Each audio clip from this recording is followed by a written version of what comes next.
के साथ बांकीपुर विधानसभा सीट पर होने वाले उपचुनाव के लिए जन स्वराज पार्टी ने प्रशांत किशोर को अपना उम्मीदवार घोषित कर दिया है। पार्टी के प्रदेश अध्यक्ष मनोज भारती ने इसकी आधिकारिक पुष्टि की है।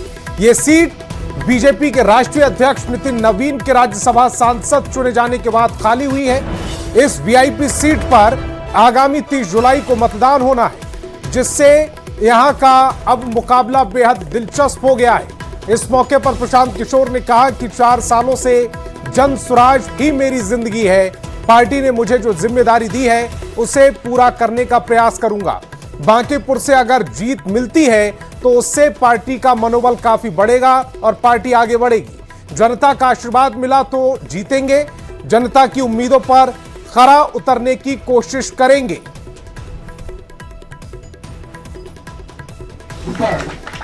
ये जिम्मेवारी, ये भरोसा मेरे कंधों पर रखा है और सबसे पहले मैं उनको आश्वस्त करना चाहूंगा कि पिछले 4 वर्षों से जन स्वराज ही मेरा जीवन है। आगे कम से कम 10 वर्षों तक, जब तक बिहार में बदलाव की संकल्पना को चरितार्थ न कर लिया जाए, तब तक दूसरा कोई जीवन में उद्देश्य नहीं है। बांकीपुर में चुनाव लड़ने की जो जिम्मेवारी हमको दी गई है, मैं उसी परिणाम, उसी प्रयास के दिशा में इसको एक कदम मानता हूं। जो नवंबर 2025 में हजारों लाखों लोग जन स्वराज के विचार से, इस प्रयास से जुड़े थे और कहीं न कहीं परिणाम आने के बाद उनके मन में थोड़ी उदासी या हताशा थी। उनमें से ज्यादातर लोगों का ऐसा मानना है कि बांकीपुर चुनाव में अगर जन स्वराज को जीत मिलती है तो न सिर्फ जन स्वराज को एक बहुत बड़ा बल मिलेगा, बल्कि बिहार बदलाव की सोच को फिर से पुनर्जीवित करने में बहुत बड़ी मदद मिलेगी। बांकीपुर उपचुनाव से उम्मीदवार बनने के बाद पहली बार जन स्वराज के संस्थापक पीके यानी कि प्रशांत किशोर हनुमान मंदिर पहुंचे और पूजा अर्चना कर आशीर्वाद लिया। प्रशांत किशोर ने कहा कि बांकीपुर में किसी विधायक का चुनाव नहीं है, बल्कि सरकार बनाने और हटाने का चुनाव है। उन्होंने कहा कि विश्वास है कि बिहार में प्रबुद्ध और सबसे समृद्ध मतदाताओं का समूह सही फैसला लेगा और वोट के इस्तेमाल से नई राजनीतिक व्यवस्था की शुरुआत होगी। भाई, ये जो चुनाव है वो बांकीपुर के किसी विधायक का चुनाव नहीं है, सरकार बनाने और हटाने का चुनाव नहीं है। बिहार में एक नई राजनीतिक व्यवस्था बनाने का चुनाव है। बिहार में एक नई राजनीति की शुरुआत करने का चुनाव है। उस नज़रिए से महत्वपूर्ण भी है, चुनौतीपूर्ण भी है, लेकिन मेरा विश्वास है कि बिहार की सबसे प्रबुद्ध और समृद्ध मतदाताओं का समूह वो सही निर्णय लेंगे और एक ऐसा अपने मत का प्रयोग करेंगे जिससे बिहार में एक नई राजनीतिक व्यवस्था की शुरुआत हो। पटना की बांकापुर विधानसभा सीट पर उपचुनाव को लेकर सियासत गर्मा गई है। 6 जुलाई से उम्मीदवारों का नामांकन शुरू हो रहा है और बांकीपुर से जन स्वराज के संयोजक प्रशांत किशोर की उम्मीदवारी का ऐलान हो गया है। इसी बीच कांग्रेस के ऋषि मिश्रा ने बड़ा बयान देकर सियासत को नई दिशा दे दी है। ऋषि मिश्रा ने कहा है कि कांग्रेस प्रशांत किशोर को समर्थन देगी। उन्होंने दूसरे दलों से भी बीजेपी को हराने के लिए साथ आने की अपील की है और विपक्षी दलों को एक ही कॉमन कैंडिडेट देने की अपील की। बांकीपुर विधानसभा पिछले 40-45 वर्षों से भारतीय जनता पार्टी का गढ़ रहा है।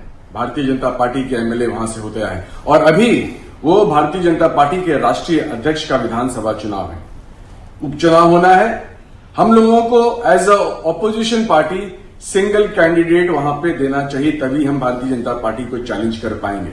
अगर प्रशांत किशोर वहां से चुनाव लड़ना चाहते हैं तो उनको कांग्रेस के हाईकमांड, आरजेडी के हाईकमांड से भी बात करनी चाहिए और अगर वो इच्छुक है तो हम लोगों को भी, क्योंकि वो भारतीय जनता पार्टी का A++ सीट है, भारतीय जनता पार्टी को चैलेंज करने के लिए हम लोगों को भी उनकी मदद करनी चाहिए। इधर आरजेडी प्रवक्ता एजाज अहमद ने कहा है कि बांकीपुर उपचुनाव को लेकर आरजेडी की ओर से फैसला लालू प्रसाद और तेजस्वी यादव लेंगे और उसी फैसले के साथ पूरा आरजेडी खड़ा रहेगा। हालांकि उन्होंने ये जरूर कहा कि बांकीपुर में बीजेपी को रोकने की विपक्षी पार्टियों की पुरजोर कोशिश रहेगी। पता है कि बांकीपुर विधानसभा उपचुनाव भारतीय जनता पार्टी के राष्ट्रीय अध्यक्ष नितिन नवीन जी के द्वारा इस्तीफा देने के बाद कराए जा रहे हैं, इसलिए ये चुनौती है और इस संबंध में गठबंधन या उम्मीदवार के संबंध में कोई भी फैसला हमारे राष्ट्रीय अध्यक्ष और राष्ट्रीय कार्यकारी अध्यक्ष लेंगे। और उत्तर प्रदेश में विधानसभा चुनाव का बिगुल फूंका जा चुका है और इसी बीच एक बड़ी खबर आ रही है चिराग पासवान से जुड़ी हुई। चिराग पासवान उत्तर प्रदेश में अपना दम दिखा सकते हैं। चिराग पासवान ने बड़ा बयान दिया है। यूपी में चुनाव लड़ने की वो सोच रहे हैं। सीटों का फैसला राज्य इकाई लेगी। गठबंधन के स्वरूप पर चिराग पासवान बोले हैं, पार्टी की राज्य इकाई ये फैसला लेगी। अंतिम फैसला केंद्रीय नेतृत्व का होगा।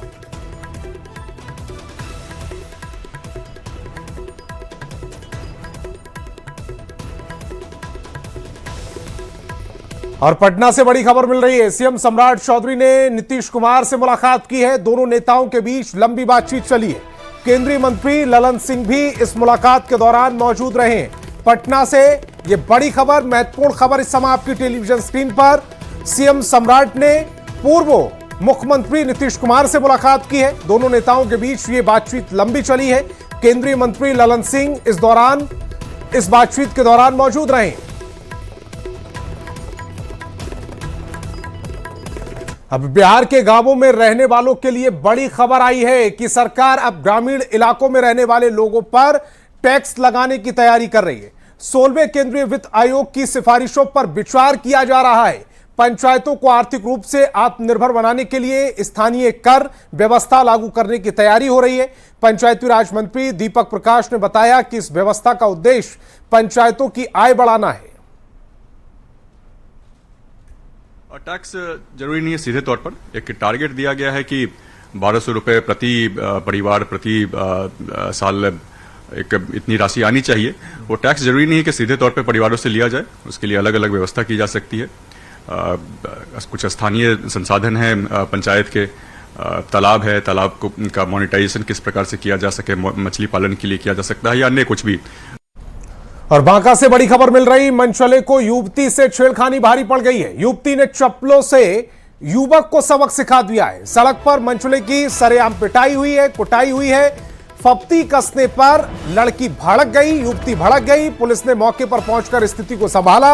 आरोपी युवक को हिरासत में लिया गया है। और तस्वीर इस समय आपकी टेलीविजन स्क्रीन पर, यह जो मर्दानी बनी हुई युवती नजर आ रही है, दरअसल उस पर फप्तियां कसी जा रही थी। ऐसे आरोप लग रहे हैं कि उस पर फप्तियां कसी जा रही थी और उसके बाद उसने किस तरह से इलाज किया है वो तस्वीरें बयां कर रही हैं। दे थप्पड़ और ये मनचला उसकी सारी जो हरकतें थी वो सड़क पर ही उतार दी हैं। खबर सीतामढ़ी से, जहां एक थाना प्रभारी का वीडियो वायरल हो रहा है जिसमें वे सिपाहियों से कहते नजर आ रहे हैं कि ये डंडा आपकी सुरक्षा के लिए है, आम जनता पर चलाने के लिए नहीं। वो आगे कहते हैं कि अब बेवजह डंडा मत चलाना, नहीं तो लोग तुरंत मोबाइल निकालकर वीडियो बना लेंगे। आपको बता दें कि यातायात थाना परिसर में पदस्थापित कर्मचारियों को, पुलिसकर्मियों को ट्रेनिंग दी जा रही थी। इसी दौरान उन्हें यातायात नियमों का उल्लंघन करने वाले लोगों से किस तरह से पेश आना है इस बारे में जानकारी दी गई। अभी के समय में बिल्कुल भी डंडा नहीं चलाना है बेवजह, समझ रहे हैं? हाँ, ये आपके बचाव के लिए, पब्लिक को कूटने के लिए नहीं है। जहां मैंने वहां पे पीट दिए, ये कर दिए। छोटी छोटी बात पे देखिए अब वीडियो बनाने लग रहा है लोग। जमुई के खैरा थाना क्षेत्र स्थित मांगो बंदर इलाके में एक बेहद चौंकाने वाला मामला सामने आया। यहां एक सब्जी दुकानदार द्वारा बासी और सूखी सब्जियों को ताजा दिखाने के लिए उन्हें खुलेआम केमिकल वाले रंग में डुबोए हुए देखा गया है। सब्जी खरीदने पहुंचे एक जागरूक युवक ने इस पूरी करतूत का चुपके से वीडियो बना लिया और उसे सोशल मीडिया पर वायरल कर दिया। वीडियो सामने आने के बाद स्थानीय लोगों में भारी आक्रोश है और उन्होंने जिला प्रशासन से दोषी दुकानदार के खिलाफ सख्त कार्रवाई की मांग की। हैरानी की बात यह है कि जमुई में इस तरह का यह पहला मामला नहीं है। इससे पहले भी ऐसे कई वीडियो सामने आ चुके हैं। मुनाफा कमाने के चक्कर में लोगों की सेहत के साथ ये बड़ा खिलवाड़ हो रहा है, जिस पर डॉक्टरों ने जिसे गंभीर बताया है। बता कलरवा से रंग क्या सीट के किलो बतावा। तो दिखने में तो अच्छा भले दिखता हो, ताजा दिखता हो, लेकिन इसके सबसे मेन इफेक्ट जो बहुत मतलब इंस्टेंट अगर आता है, सब्जी खाने का सुने फूड पॉइजनिंग हो गया, घर में अच्छा से बना फिर भी लूज मोशन होना शुरू हो गया है, गैस्ट्रिक इरिटेशन शुरू हो गया है, तो आपका इंस्टेंट इफेक्ट है इसका। दूसरा क्या है कि लीवर किडनी को भी डैमेज ये कर सकता है आपका। और इस सारे कलर्स में जो सुडान डाई है वो सबसे ज़्यादा खतरनाक माना जाता है, क्योंकि ये कार्सिनोजेनिक प्रोडक्ट होता है, जिससे कैंसर की होने की संभावना भी लॉन्ग टर्म में यूज करने से हो सकती है। वाल्मीकि टाइगर रिजर्व के जंगल की सुरक्षा करने वाले वनकर्मी आज अपने हक की लड़ाई लड़ने को मजबूर है।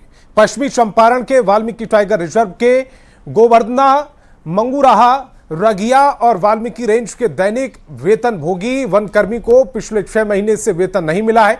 इसके विरोध में वे धरना प्रदर्शन पर बैठ गए। वन कर्मियों का कहना है कि वे रोज खतरनाक वन्य जीवों के बीच जान जोखिम में डालकर ड्यूटी करते हैं, लेकिन समय पर वेतन नहीं मिलता। उनका आरोप है कि कम वेतन और 6 महीने से भुगतान नहीं होने के कारण परिवार चलाना मुश्किल हो रहा है।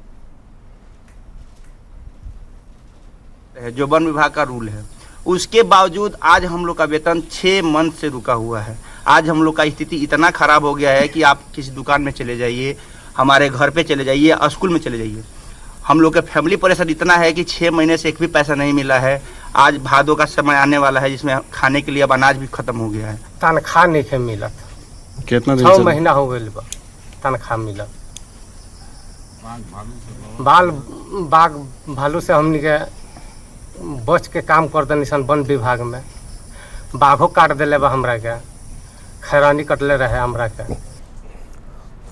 और नालंदा से बड़ी खबर मिल रही है। डांसर के साथ कट्टा लहराने का मामले में एक्शन हुआ है। न्यूज 18 की खबर का यह बड़ा असर। पुलिस ने 3 युवकों को गिरफ्तार किया है। सिलाब थाना क्षेत्र से गिरफ्तारी हुई है। आपको बता दें कि सिलाब थाना क्षेत्र में डांसर के साथ कट्टा लहराने का वीडियो सोशल मीडिया पर वायरल हुआ था, जिसके बाद पुलिस ने मामले में एक्शन लिया। यह वीडियो बीघा गांव में डांसर के साथ कमरे में डांस प्रोग्राम का है, जहां एक युवक देसी कट्टे के साथ डांस कर रहा है।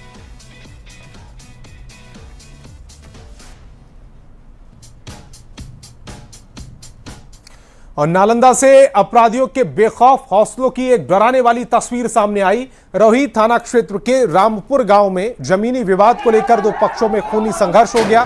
देखते ही देखते विवाद इतना बढ़ गया कि एक पक्ष के उमेश यादव ने सरेआम पिस्तौल निकालकर ताबड़तोड़ 8 राउंड गोलियां चला दी। इस पूरी घटना का एक वीडियो सोशल मीडिया पर तेजी से वायरल हो रहा है, जिसमें बदमाश सरेआम गोलीबारी और रोड़ेबाजी करते हुए साफ देखे जा रहे हैं। राहत की बात यह रही कि इस अंधाधुंध फायरिंग में कोई हताहत नहीं हुआ। घटना की जानकारी मिलते ही रोहित थाना पुलिस तुरंत हरकत में आई और मौके पर पहुंचकर मामले की जांच शुरू कर दी और खेतों में छिपे 3 आरोपियों को दबोच लिया। बाकी फरार बदमाशों की गिरफ्तारी के लिए छापेमारी की जा रही है।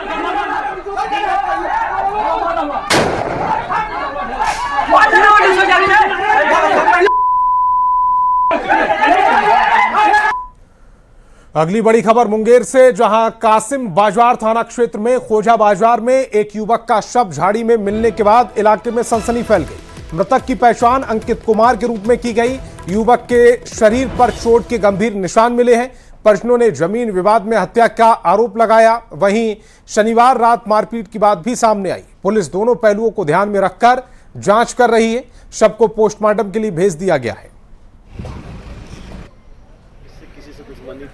बगल वाला था, क्या नाम था? सरिता देवी। सरिता कुमारी। किस चीज का दुश्मनी थी? जमीन का, बगल का पड़ोस के। मुर्गा दुकान खोले थे। हाँ। इसी में बोल रहा था बदमाशी कर रहे थे। हाँ। बंद करवा दिया गया, 2 दिन पहले खोला था। अरे सुबह में मतलब बच्चा उधर क्रिकेट खेलने गए मैदान में, बगल में जंगल में लहास लेके धीरे धीरे मतलब हंगामा होना शुरू हो गया, क्या है। तो उसके बाद मालूम चला तो हम पहुँचे, देखे, बोले ऐसा बात है। तो उसके बाद प्रशासन भी वहाँ पहुँचे हुए थे। हमसे पहले प्रशासन पहुँचे हुए। इसका हत्या हुई धारदार तलवार से थी, मतलब धारदार चीज जो है ना। और आरा के शाहपुर थाना क्षेत्र के विलौटी गांव में भरत भूषण तिवारी के एनकाउंटर मामले में बिहार सरकार के मंत्री अशोक चौधरी पीड़ित परिवार से मिलने पहुंचे। उन्होंने परिजनों से मुलाकात कर पूरे मामले की जानकारी ली और न्याय दिलाने का भरोसा भी दिया। इस दौरान भरत तिवारी की मां ने मामले की निष्पक्ष जांच की मांग की और कुछ अधिकारियों की भूमिका पर सवाल उठाए। साथ ही परिवार को हर संभव मदद और न्याय दिलाने का आश्वासन भी दिया गया है। बात भी उनकी सुनी, उनकी बात को हमने समझा भी। बहुत सी चीज़ें जानकारी नहीं थी जो मेरे नॉलेज में, वो भी जानकारी प्राप्त हुई है। हम इन सब बातों से मुख्यमंत्री जी को अवगत कराएंगे और मुख्यमंत्री जी को बताएंगे कि किन परिस्थितियों में क्या स्थिति है। और जमुई से बड़ी खबर है, उत्पाद विभाग को बड़ी सफलता मिली है। सब्जियों के नीचे छिपी मिली शराब की खेप। डुमरी चेक पोस्ट पर यह कार्रवाई की गई। पिकअप से 108 पेटी शराब बरामद की गई। ड्राइवर को मौके से गिरफ्तार कर लिया गया। बंगाल से मोतिहारी यह शराब लाई जा रही थी। जमुई से बड़ी खबर है, उत्पाद विभाग को यह बड़ी सफलता। सब्जियों के नीचे शराब की बड़ी खेप छिपी हुई थी। डुमरी चेक पोस्ट पर यह कार्रवाई की गई। पिकअप से 108 पेटी शराब बरामद की गई है। ड्राइवर को मौके से गिरफ्तार कर लिया गया। बंगाल से मोतिहारी यह शराब ले जाई जा रही थी।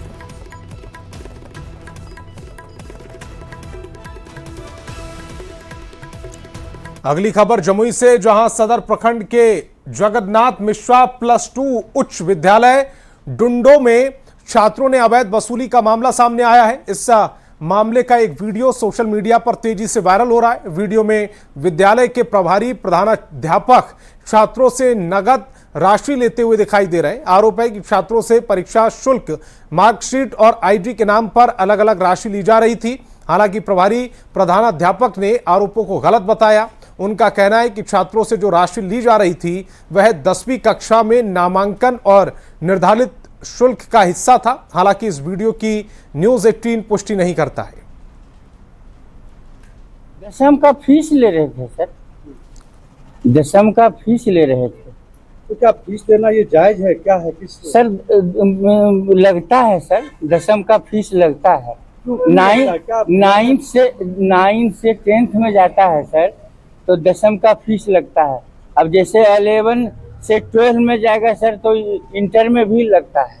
अच्छा, कोई भी सरकारी स्कूल है उसमें तो नहीं लगता? सब स्कूल में लगता है सर। वो सब सरकारी विद्यालय रहे कि अनुदानित विद्यालय रहे, वो दशम का फीस लगता है सर। अगली खबर भागलपुर से, जहां सबौर थाना क्षेत्र के बड़ी सरधो नबटोलिया में सड़क किनारे एक नवजात शिशु मिलने से इलाके में सनसनी फैल गई। बच्चे को कपड़े में लपेटकर छोड़ा गया था। कुत्तों के भौंकने और बच्चे के रोने की आवाज सुनकर ग्रामीण मौके पर पहुंचे और पुलिस को सूचना दी। मौके पर पहुंची पुलिस ने जांच शुरू की। गांव के निवासी नीरज यादव ने नवजात को गोद लेने की इच्छा जताई। कानूनी प्रक्रिया पूरी करने के बाद बच्चे को उनकी देखरेख में सौंप दिया गया। हमको पता ना था, हम बच्चा मेरा पापा है, बच्चा पाए हैं कहने की रो रहा था जंगल में, कहीं कोई फेंका था। किसका हुआ नहीं हुआ सर, जंगल में फेंका तो देखा तो उठा के लाया। पालेंगे हम, वो पालेगा। और दानापुर से बड़ी खबर मिल रही है। दो गुटों में हिंसक झड़प से हड़कंप मचा हुआ है। मनेर के खासपुर गांव में यह जमकर मारपीट हुई। दोनों पक्षों के बीच रोड़ेबाजी हुई है। घटना में करीब 6 से ज्यादा लोग घायल हो गए। 2 घायलों की हालत गंभीर बताई जा रही है। इलाज के लिए अस्पताल में भर्ती कराया गया है। सूचना पर मौके पर पुलिस पहुंची। कार्रवाई करते हुए 10 लोगों को हिरासत में लिया है, उन्हें गिरफ्तार किया है। इलाके में पुलिस बल तैनात कर दिया गया। जांच फिलहाल की जा रही है। दानापुर से बड़ी खबर है। 2 गुटों में हिंसक झड़प। मनेर के खासपुर गांव में ये जमकर मारपीट हुई। दोनों पक्षों के बीच रोड़ेबाजी की भी बात सामने आ रही है। घटना में करीब 6 से ज्यादा लोग घायल हुए हैं। 2 घायलों की हालत गंभीर बताई जा रही है। इलाज के लिए अस्पताल में उन्हें भर्ती कराया गया। सूचना पर पुलिस मौके पर पहुंच गई है। कार्रवाई करते हुए 10 लोगों को गिरफ्तार किया है। खबर सहरसा से, जहां नगर निगम एक बार फिर कथित भ्रष्टाचार के आरोपों को लेकर चर्चाओं में है। दरअसल निगम में कई सामग्रियों की खरीद में कथित अनियमितताओं का आरोप लग रहा है, जिसकी जांच के लिए नगर विकास एवं आवास विभाग की 4 सदस्यीय टीम ने 3 दिनों तक दस्तावेजों की जांच की। जांच पूरी होने के बाद टीम पटना लौट गई और जल्द ही अपनी रिपोर्ट विभाग को सौंपेगी। इस मामले में अब राजनीतिक रूप ले लिया है। पूर्व विधायक आलोक रंजन ने दोषियों के खिलाफ कड़ी कार्रवाई की बात कही। मुझे पूरा विश्वास है कि टीम जो जांच की है उसमें जो भी अनियमितता पाया जाएगा, जिसके द्वारा यह अनियमितता किया गया है, उसके ऊपर कार्रवाई की जाएगी। और पटना एम्स में राष्ट्रीय आयुर्विज्ञान परीक्षा बोर्ड, स्वास्थ्य एवं परिवार कल्याण मंत्रालय, भारत सरकार की ओर से स्वास्थ्य सेवाओं में संवाद विषय पर राष्ट्रीय शैक्षणिक कार्यक्रम का आयोजन किया गया। कार्यक्रम में देश भर के NBEMS से मान्यता प्राप्त संस्थानों के 700 से अधिक चिकित्सा शिक्षक, विशेषज्ञ चिकित्सक, PG ट्रेनी और स्वास्थ्य कर्मियों ने भाग लिया। कार्यक्रम का उद्घाटन उप मुख्यमंत्री विजय कुमार चौधरी ने किया, जबकि राष्ट्रीय चिकित्सा आयोग के अध्यक्ष डॉक्टर अभिजात सेठ विशिष्ट अधिकारी के रूप में मौजूद रहे। कार्यक्रम में मरीज केंद्रित संवाद, गंभीर समाचार साझा करने का कला और विवाद समाधान जैसे विषयों पर विशेषज्ञों ने अपने विचार साझा किए। चिकित्सकों, जो हमारे MBBS स्टूडेंट्स हैं, हमारे नर्सेज हैं, हमारे डॉक्टर्स हैं, जो संचार का या कम्युनिकेशन का जो प्रभावी इलाज में जो एडिशन है, जिससे मरीज़ का हम ट्रस्ट गेन कर सकते हैं, उस सब के बारे में आज एक्सपर्ट्स हैं हमारे साथ, जो कि इस पे अपने अपने विचार व्यक्त करेंगे। और मेरे को पूरी आशा है कि ये प्रोग्राम सभी चिकित्सकों, नर्सेज और पैरामेडिकल स्टाफ के लिए बहुत ही लाभकारी रहेगा। मोतिहारी से बड़ी खबर मिल रही, बेकाबू कार ने बाइक को रौंद दिया है। एक व्यक्ति की मौत हो गई, दूसरा घायल है। घायल व्यक्ति की हालत गंभीर बताई जा रही। गाड़ी पर लिखा था मेंबर ऑफ पार्लियामेंट। अरेराज के जनेरवा की यह घटना है। बेतिया हाजीपुर SH 74 यानी कि स्टेट हाईवे 74 पर यह हादसा हुआ। देर रात की यह घटना बताई जा रही है। हालांकि ये किसकी गाड़ी है, ये अब तक साफ नहीं हो पाया है। तस्वीर आपकी टेलीविजन स्क्रीन पर, गाड़ी का नंबर इस समय फ्लैश हो रहा है और नीचे लिखा है मेंबर ऑफ पार्लियामेंट। पता ना कौन सा सांसद है, तो हमको पता नहीं है, लेकिन जो रुतबा के साथ ये सांसद के गाड़ी के वहाँ जो ड्राइवर बोल रहा था कि ठोकर मारने के बाद भी बोल रहा है क्या कि सांसद की गाड़ी है, जो उखाड़ना तुमको उखाड़ लेना। गाड़ी का आप कंडीशन देख सकते हैं, वीडियो में आप जो देखे हैं, गाड़ी कंडीशन देख सकते हैं, पूरा ऑन द स्पॉट आदमी को उसको मतलब खत्म कर दिया गया। लेकिन फिर भी क्या बोल रहा है कि जो सांसद की गाड़ी है, जो उखाड़ना तुम उखाड़ लो। कितने लोग थे वहाँ पे? देखिए एक ही आदमी था, वो भी पी के पूरा मतलब है कि पूरा फ्लैट था, गाड़ी चर्चा चला रहा था। राष्ट्रीय जनता दल ने अपने स्थापना के 3 दशक पूरे कर लिए हैं। इस मौके पर बांका के स्थानीय नगर भवन में एक विशेष कार्यक्रम का आयोजन किया गया। इस समारोह में मुख्य अतिथि के रूप में झारखंड सरकार के श्रम एवं उद्योग मंत्री और गोड्डा से विधायक संजय यादव समेत जिले के पूर्व विधायक और दिग्गज नेता शामिल हुए। अपने संबोधन में संजय यादव ने नेताओं को नसीहत देते हुए कहा कि लालू प्रसाद यादव की राजद सांगठनिक रूप से किसी भी दल से कमजोर नहीं है, बल्कि पार्टी से जुड़े लोगों के बीच आपसी तालमेल की कमी है, जिसके कारण इतनी कम भीड़ दिखती है। उन्होंने कार्यकर्ताओं को चेताया कि आगे की सियासी लड़ाई के लिए अभी से ही मोर्चेबंदी करनी पड़ेगी और गांव-गांव जाकर लालू तेजस्वी के संदेश को पहुंचाकर संगठन को मजबूत करना होगा।